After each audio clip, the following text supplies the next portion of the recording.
샬롬, 주님의 이름으로 여러분들을 축복합니다. 지난 한 주도 평안히 보내셨나요? 자, 오늘은 로마서 강의 15번째 시간입니다. 오늘도 여러분 성경책과 그리고 필기 도구를 옆에 꺼내 놓으시고 함께 우리에게 주시는 말씀을 살펴보도록 하겠습니다. 자, 오늘도 우리가 이 중요한 이야기를 먼저 개념 하나를 먼저 다시 한번 살펴보고 본문으로 들어가도록 하겠습니다.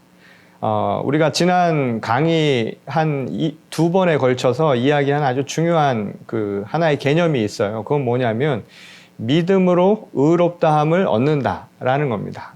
이 말을 흔히 이신칭의 또는 이신득의라고 그렇게 한자로 이야기를 하는데, 믿음으로써 하나님으로부터 의롭다함을 여김받는다 라는 말이에요. 자, 의롭다함을 여김받는다라고 하는 것은 우리가 그런 이야기가 아니라 우리가 의리할 때 그런 말이라기보다는 말하자면 법정 용어에 가깝다고 볼 수가 있겠죠. 우리가 마지막 심판 때라고 하는 그 법정에 섰을 때 그곳에서 의롭다함을 얻는다라고 하는 것은 사실은 죄가 없다라는 거예요. 그러니까 not guilty에 가까운 말이라고 생각을 하시면 됩니다. 그 말은 뭐냐면 결국 영원한 생명을 얻는 구원의 길인가 아니면 영원한 형벌로 가는 길인가, 이 두 가지를 구별하는 데 있어서 아주 중요한 기점이 되는 것이죠. 그 판결이 중요하잖아요. 그러니까 우리가 하나님으로부터 죄가 없다, 하나님의 구원의 길에 들어갈 수 있다, 곧 하나님 나라의 자녀가 될 수 있다, 천국행을 우리가 허락받는 그 결정적인 판결에 대한 이야기인데, 의롭다함을 여김받는다라고 하는 것은 그런 의미에서 구원의 길로 초대받는다라는 것을 우리에게 명확하게 확증시켜 주는 것이다 라고 이야기할 수 있습니다. 자, 그래서 이 의신칭이라고 하는 것은 종교 개혁에 있어서도 아주 중요한 부분이 되었죠. 기존의 카톨릭 교회들이 선행이라고 하는 것을 강조를 했잖아요. 근데 선행이라고 하는 게 잘못된 건 아닌데, 문제는 그것이 나중에 부패의 원인이 되죠. 그래서 보여지는 것들, 형식적인 것들로 사람들이 초점을 맞추고 거기에 매몰되는 경향들을 보였단 말이에요. 그래서 루터와 같은 종교 개혁가들이 우리가 구원을 얻는 것은 물론 선행이라고 하는 것은 필요한 일이고 중요한 일이지만 그것 때문이 아니라 믿음 때문에 얻는 것이다 라고 하는 것을 우리에게 가르쳐 준 거예요. 정정을 해준 것이죠. 그러니까 이 말의 핵심이 되는 것은 당신이 유대 사회로 우리가 돌아가서 보면, 2000년 전으로 돌아가서 보면 율법의 행위들, 유대교에서 이야기하는 율법의 행위가 우리를 의롭게 하지는 못한다라고 하는 것을 강조한 말임을 알 수가 있습니다. 오직 믿음으로서만 바울은 우리가 의로움을 얻게 될 것이다 라고 이야기를 한 거예요. 근데 우리가 지난주에 그 이야기를 했죠. 이제 신앙생활을 하면서 또 신학에서 믿음과 행위라고 하는 것을 이렇게 구별을 지으려고 하는데, 그런데 그것에 아주 중요한 구분이 되는 기준이 있다라고 말씀을 드렸습니다. 그것은 뭐냐면 믿음과 율법적 행위의 차이는 어디서 오냐면 그 행위의 주체가 어디에 있느냐라는 거예요. 믿음은 하나님이 행하신다 하면 그것은 믿음이고, 같은 행위를 하더라도 내가 한다 하면은 그때는 율법적 행위에 해당된다라고 우리가 이야기를 했죠. 그래서 제가 한 비유를 드렸는데 빗자루 이야기를 했잖아요. 빗자루가 자기가 한다 생각하면 그거는 율법적 행위라는 거예요. 뭔가 문제가 있죠? 그것이 아니라 하나님이 나를 통해서 행하신다라고 하는 그 믿음이 진정한 신앙의 기준이 될 수 있다라는 것을 그 비유를 통해서 한번 생각을 해보시라는 겁니다. 그런데 여기서 제가 이 이야기를 하는 까닭은 뭐냐면, 오늘날 지금 종교개혁이 또 500년이 지났잖아요. 그러다 보니까 믿음이라고 하는 것을 강조하면서 행위가 없는 신앙이 될 가능성들이 높아졌다는 거예요. 오늘날 입술로는 믿음을 이야기하고 말로는 믿음에 대한 이야기를 하고 몸은 교회에 와 있지만 실질적인 하나님의 말씀에 대해서 그것을 실천하며 사느냐, 이것이 약화가 되었다라는 거예요. 그런 의도에서 우리가 생각해야 될 건 뭐냐면 믿음과 행위를 구별한 그 기준을 분명히 알라는 것이지, 믿음이 행위가 없는 믿음은 결코 아니라는 것도 기억해야 한다는 겁니다.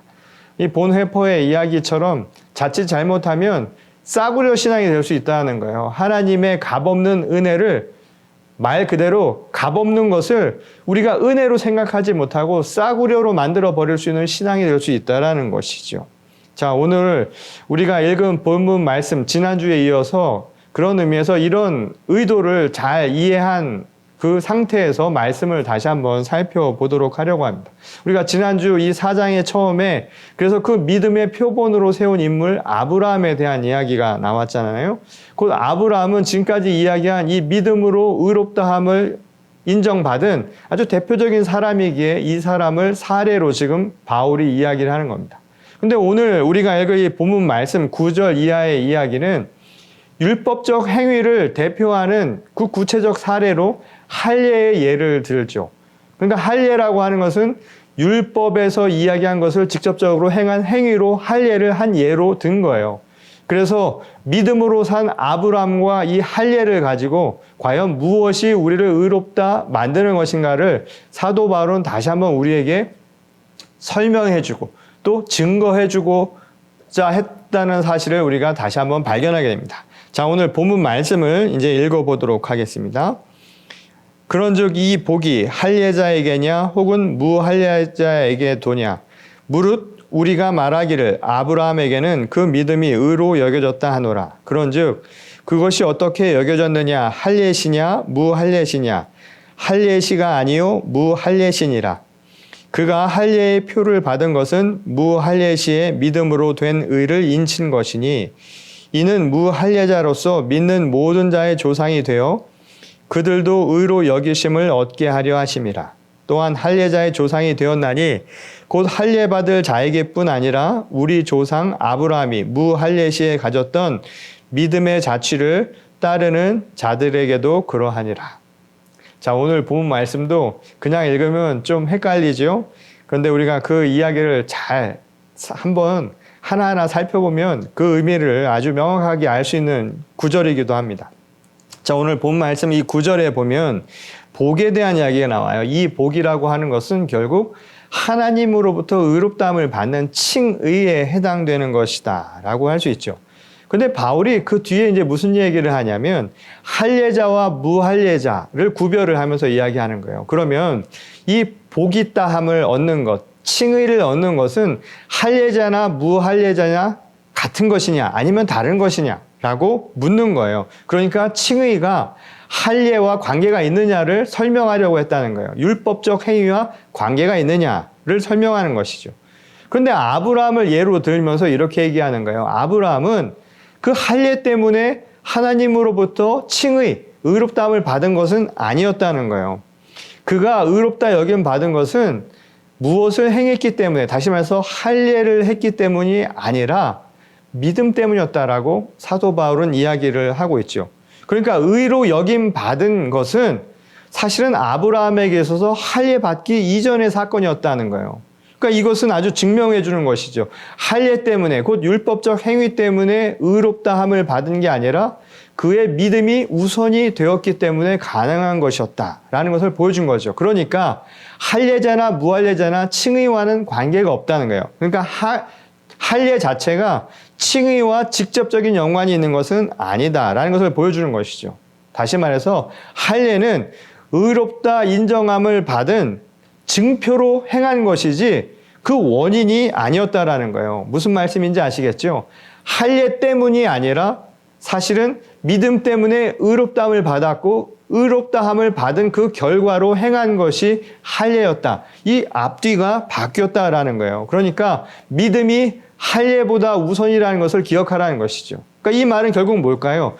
믿음이 행위보다 우선이라는 것을 얘기해 주는 것이죠. 율법적 행위가 아니라 믿음이 우선이 되어야 한다라는 거예요. 이 본말이 바뀌면 안 된다라는 것을 사도 바울은 이야기를 해주고 있습니다.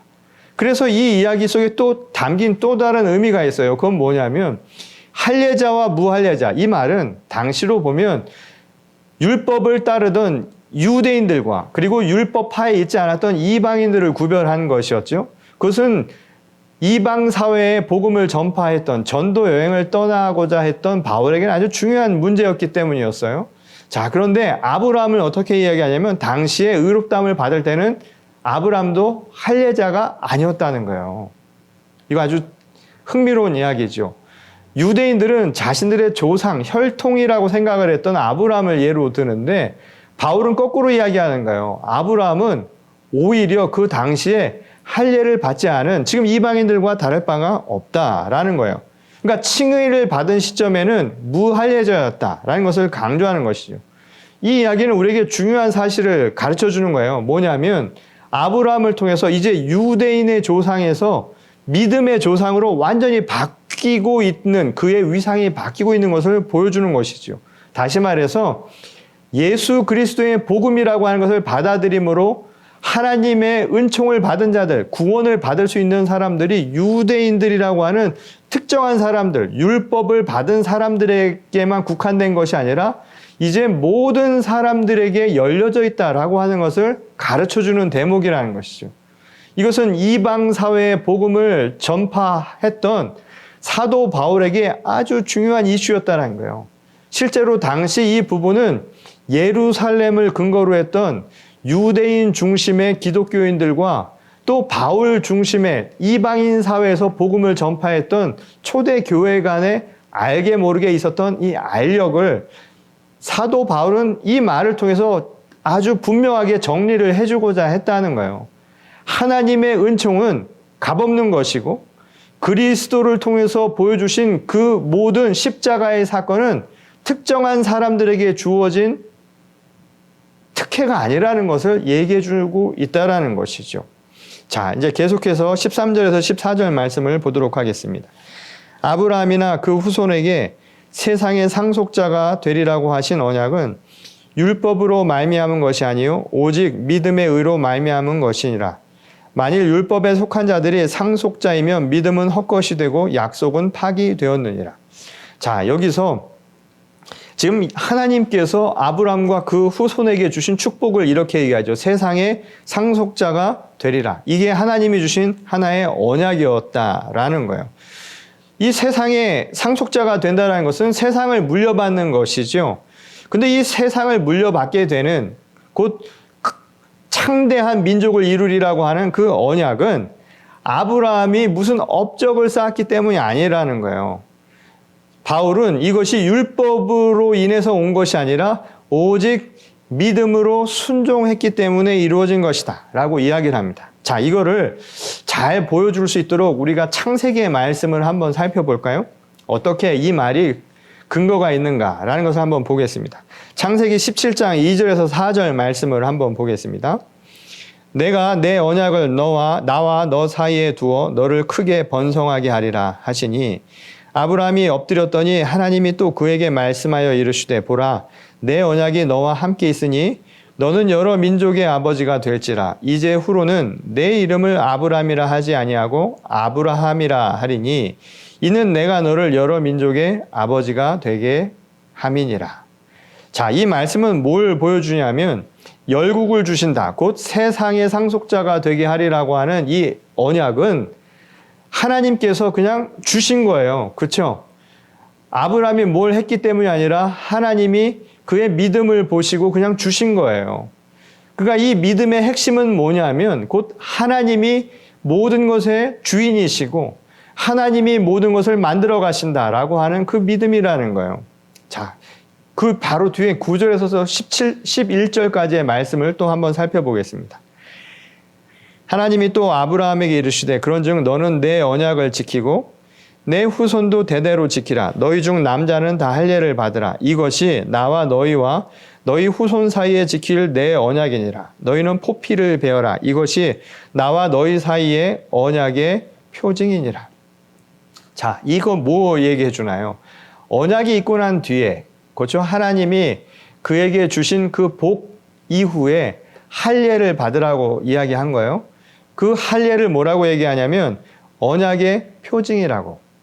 그러니까 이 말은 뭐냐면 할례는 하나님의 언약의 전제 조건이 아니었다는 거예요. 먼저 할례를 받고 나서 그게 있었던 것이 아니라 그 말은 율법의 행위를 지킴으로써 얻은 하나님의 언약이 아니라 언약을 통해서 우리에게 주신 증거로 할례를 행하라는 거예요.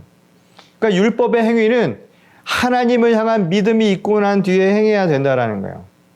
무슨 말씀인지 이해가 되시나요? 이 성경에서 우리의 신앙은 가장 근본적인 것들을 이야기해 주는 거예요. 하나님 우선이라는 걸 우리에게 말해주는 겁니다. 신앙이 우선이에요. 무엇을 하든지 그게 없으면 그것은 다 자기중심적이 될 수밖에 없다는 거예요.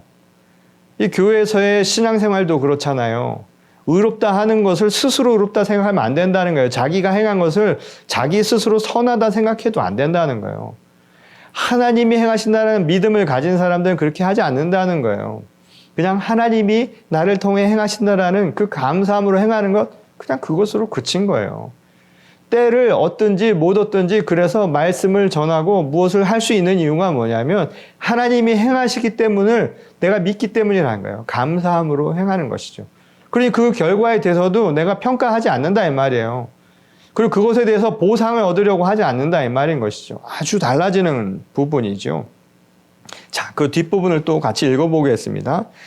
율법은 진노를 이루게 하나니 율법이 없는 곳에는 범법도 없느니라. 그러므로 상속자가 되는 그것이 은혜에 속하기 위하여 믿음으로 되나니 이는 그 약속을 그 모든 후손에게 굳게 하려 하심이라. 율법에 속한 자에게 뿐만 아니라 아브라함의 믿음에 속한 자에게도 그러하니 아브라함은 우리 모든 사람의 조상이라. 기록된 바 내가 너를 많은 민족의 조상으로 세웠다 하심과 같으니 그가 믿은 바 하나님은 죽은 자를 살리시며 없는 것을 있는 것으로 부르시는 이시니라. 자, 지금 바울이 무슨 얘기를 하냐면 율법이 없는 곳에는 범법도 없다라고 이야기합니다. 율법이 없으면 그곳에는 범죄를 행하는 것도 없다.